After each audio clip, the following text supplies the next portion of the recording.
This is Lara Acosta. She's grown 3 companies to multi-7 figures in revenue. She's mad famous on LinkedIn and she's on the Forbes 30 under 30 list. But she's also co-founder of a company called Cleo, a platform to help you go viral on LinkedIn. Now, Cleo only started 8 months ago, but they are doing over 600K in revenue, and Lara wants to sell the business for 10 million one day. No, 20.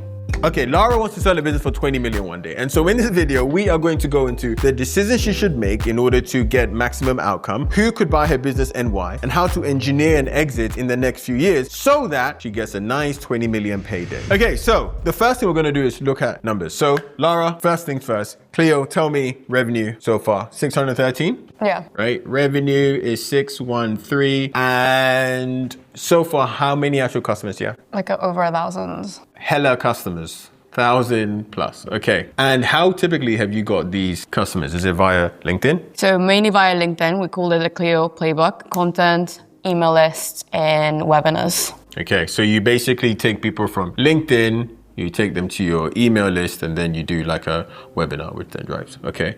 Is there any paid media or anything? No, 0.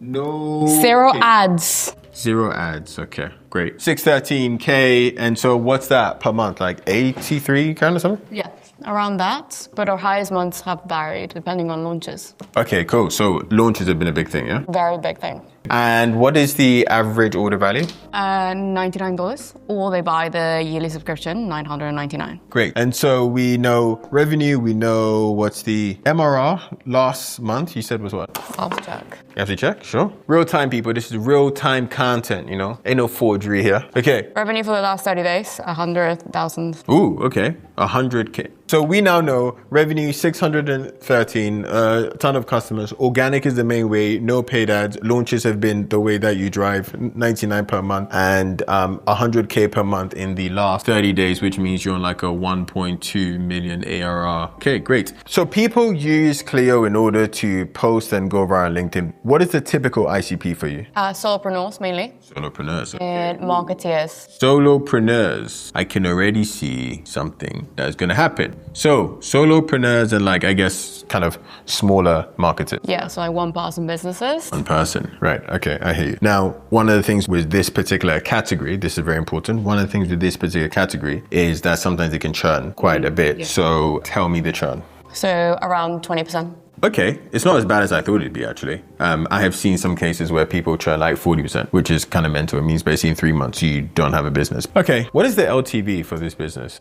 LTV. The lifetime value, I guess it's currently been 8 months, so. So how long a customer usually stays? Yeah, I guess you could say it's a 20% churn. I think $300. So your LTV is about $300. Your CAC is basically organic. All right, so this is what we have here. We have revenue of 613K so far, actually trailing 12 months. If we're taking this, it's about 1.2 million. And then it's all through organic. We also know that 20% churn and LTV $300. So for a business like this, especially if it's in a high growth area, you can look at a multiple of revenue of like 8 to 10x, which is actually pretty good. Is that 20 million? I don't know where you did maths, but 1.2 so far times 10 is not 20. But let's say, therefore, to get to this, what you therefore need to do is get to, let's say, 2 million, let's say 2.5 to be safe, 2.5 in order to achieve your outcome of 20 million. Now, that is on like a best case scenario. Yeah.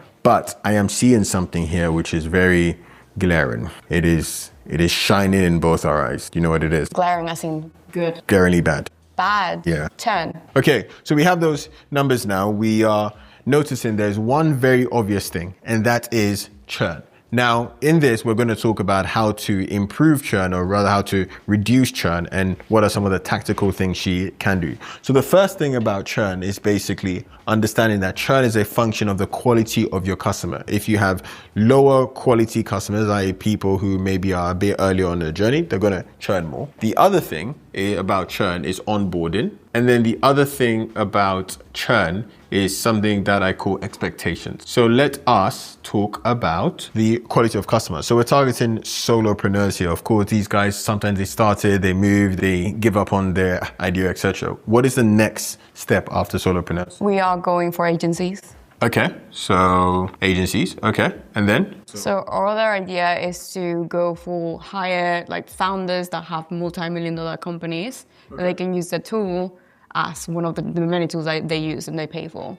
All right, so higher value people. And then we also have my customers who then use Cleo and then they make it part of their workflow. And these are people that are in corporate and they're trying to exit or like they started a business and they want all the tools in the world. So those are basically like professionals. Yeah, professionals / CEOs or like C-suites. Okay. So what we have done here is that we have established that a key challenge here is the churn, and we've said one of the ways to improve is by improving the quality of customer. So what's the plan to get, let's say, the agencies and professionals and call them the scaling businesses? The plan for that is to make Cleo a lot more sexy. So what we're changing with Cleo in the next few months is we're turning Cleo into an AI agent, which means that instead of just it being something that writes your LinkedIn post, it's like your entire marketing strategist, which is something that people really want. What is the way that you're going to get these customers? Again, marketing. So one thing to note is when you're trying to sell a bit more up market is that you can't use the same motion that you've previously used. And so do you guys have some kind of a sales team? Not yet. Okay, so I would recommend that if you are trying to basically go up market, especially for people who can buy like big team plans, I don't think that the way you would do that is through your current rate. You might want to have like one salesperson in there. It also helps because this is something that I talk about a lot, which is the higher value your customers are, the more your multiples here would be, because you actually have a business here that is actually a lot more valuable to an actual buyer. Do you get that difference, by the way, between you could have a business which is just a bunch of solopreneurs and then you could have a business which is like professionals, CEOs. It could be the same revenue, but then this one will be valued more. Yeah, like Loom. Yeah. And Trello. Yeah. But Loom and Trello, here's actually a very interesting story. When people hear Loom and Trello, they think it's like we using Loom and Trello, but like 60% of their revenue is actually just big businesses using it, and they have a sales team. Yeah, they have large enterprise plans and Notion. Yeah. Yeah.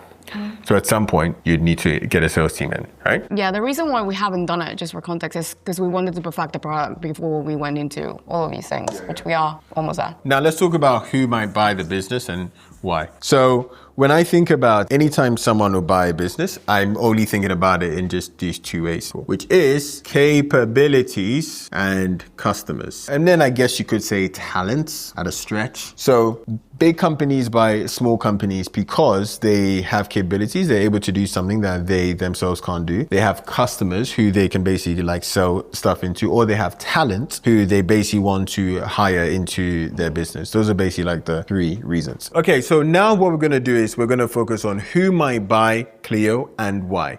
So there are three types of companies that would buy Cleo. Number one is a LinkedIn native platform. The second would be like a B2B SaaS tool. And then the third would actually be LinkedIn itself. And what you find is that as you go down the list, they actually increase in how much they will pay, but they also increase in what the business needs to look like and complexity. So let's say something like a LinkedIn native platform. It will be some software business out there who basically is valuing your capability set of being able to create content on LinkedIn, being able to drive awareness directly from organic to then actually email to then webinar. That is actually a very strong capability set. Is there like an example of a company in this space? Lemlist. Okay, what do they do? It's like lead gen tool. Okay, perfect. It's a lead gen tool primarily also for like solopreneurs and stuff like that. And companies overall. Yeah. Perfect, right? So Lemlist would buy Cleo because they're a lead gen tool, and actually people are using Cleo in order to also drive lead gen in like an organic way. Cool. So in there, what you might find is they will buy you as for your capabilities, which is like you also are a lead gen tool for them. Then you might have a B2B SaaS tool, like something like a HubSpot. And I actually think this is actually a lot more likely of HubSpot buying you. And the reason why is for HubSpot to buy you, they basically have to say, well, can we sell more of our HubSpot stuff to your customers here?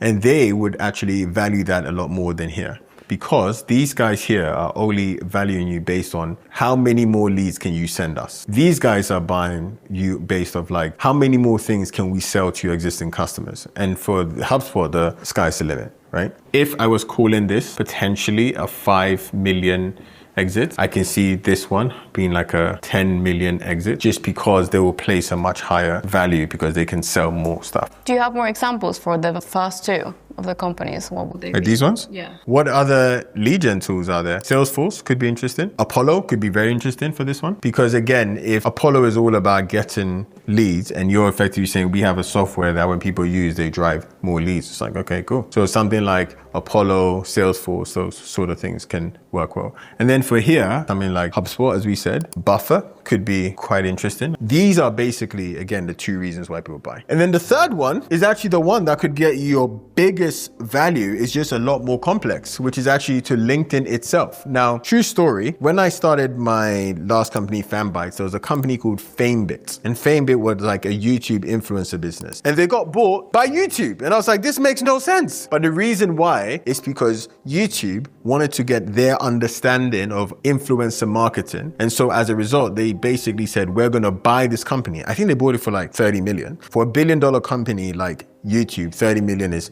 nothing. And so LinkedIn/Microsoft, which is like now, I don't know, like $1 trillion company, them spending 20 million on you is actually like, sure, we'll buy this thing where these guys know how to create viral content. They know how to get people to take action. And also they can be like the face of our LinkedIn is for creators positioning. Yeah, and what's interesting right now is LinkedIn is shifting a lot into the creator economy. They're investing very heavily on influencers.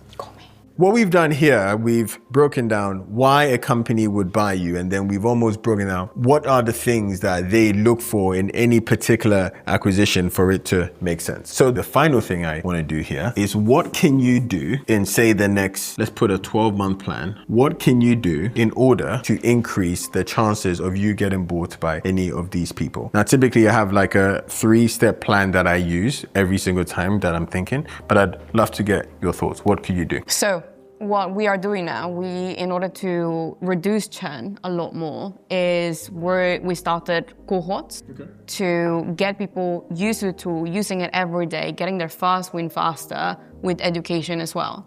So that's one of the things that we've done. It's worked well so far. One of the challenges about cohorts is that it's still very dependent on you. So at some point you need to turn on paid media. Yes. At what point are you going to turn on paid media? When we feel like the product is at the level we want it to be. Okay.